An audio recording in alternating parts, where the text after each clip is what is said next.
नमस्कार विद्यार्थी मित्रों, काव्य 2 तब याद तुम्हारी आती है आपने कंठस्थ कर लिया होगा। उसके शब्दार्थ भी कंठस्थ कर लिए होंगे।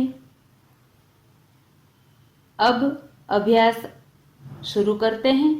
अभ्यास का प्रश्न पहला है, प्रश्नों के मौखिक उत्तर दीजिए। हमें लिखित में ही लिखना है, तो अभ्यास पक्की कापी में, पाकी नोट में बराबर से ध्यान रहे। पक्की कापी में अभ्यास का प्रश्न 1 मैंने लिखकर उनका फोटो भेजा है और यह आपको अपनी पक्की कापी में लिखना है। अभ्यास प्रश्न 2 यह भी मैंने लिखा है।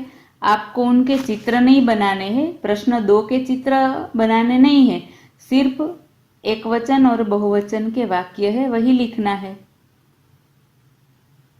अब प्रश्न 3 ध्यान रहे, प्रश्न 3 के जो चित्र है, चित्र आपको अपनी पक्की कापी में बनाने हैं। उसमें रंग नहीं भरने हैं, सिर्फ पेंसिल से चित्र बनाने हैं और उस चित्र में शब्द दिए गए हैं, वही शब्दों को उचित क्रम में रखकर अर्थपूर्ण वाक्य बनाने हैं। आप उनको समझकर अच्छी तरह से बना सकेंगे, इसलिए उसके उत्तर मैं नहीं भेज रही हूं, आप बनाना। 3 है ऐसे चित्र, जैसे भी आप कर सके चित्र वैसे आपको चित्र बनाने हैं और उनके उत्तर उनके नीचे लिखने हैं। अब प्रश्न 4, प्रश्न 4 है, सबसे तेज कौन? छात्रों को 7-7 के युद्ध में बांटिए और अपने नाम के पहले वर्ण के अनुसार शब्दकोश के क्रम के मुताबिक खड़ा रहने को कहिए।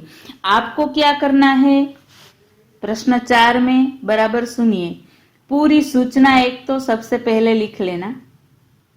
प्रश्न 4 की सूचना लिखकर अपने 7 मित्रों के नाम, या तो आपके वर्गखंड के मित्र हो या अन्य मित्र, कोई भी मित्र, अपने 7 मित्र के नाम लिखना है। फिर वही 7 नाम को शब्दकोश के क्रम के अनुसार लिखना है। बराबर ध्यान रहे, पहले 7 नाम जो भी आपके मित्र है उनके नाम लिखने हैं, फिर वही नाम को शब्दकोश के क्रम के अनुसार आपको पक्की कापी में ही लिखना है। अब प्रश्न 5 है, नीचे दिए गए शब्दों के अर्थ शब्दकोश में से ढूंढकर तेजी से कौन बता सकता है? तो सभी के पास शब्दकोश नहीं रहता, इसलिए इसके उत्तर मैंने लिख दिए हैं, उनमें से आप लिख लेना। सभी प्रश्न हैं उनके अर्थ मैंने लिखकर भेजे हैं। अभ्यास बराबर से सुनिए। अभ्यास अपनी पक्की कापी में लिखना है। काव्य और शब्दार्थ पक्की कापी में नहीं लिखना है, काव्य और शब्दार्थ रफ नोट में लिखकर कंठस्थ करने हैं। अभ्यास पक्की कापी में लिखना है। प्रश्न 1, 2 और 5 मैंने लिख दिए हैं, 3 और 4 अपने आप लिखना है। बराबर से समझ में आया? अब अभ्यास पूर्ण करना और उसके बाद में अब की बार जब तास आएगा तब स्वाध्याय लिखेंगे।